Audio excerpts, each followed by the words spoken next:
This from the Bleacher Report. 3 takeaways from the Broncos' Week 12 loss for the Browns. Defensive aggressiveness works against the Browns early in games. Number 2, Kevin Stefanski can't afford to outcoach himself.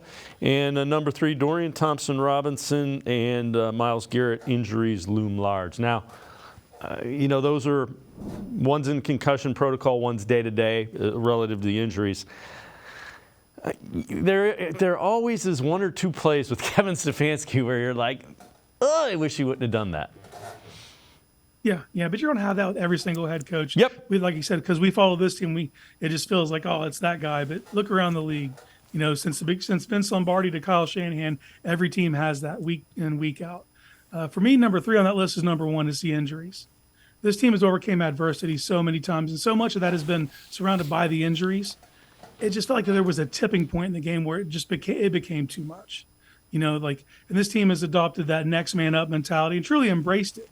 But when the next man up is a 3rd or 4th stringer or someone you had to sign off the street to play, sometimes it becomes too much. So for me, this is all about getting healthy. Like you're already going to have to go to LA with a MASH unit and try to gut out a win. So you got to get as healthy as humanly possible at this stage in the season. And that's hard for any NFL team.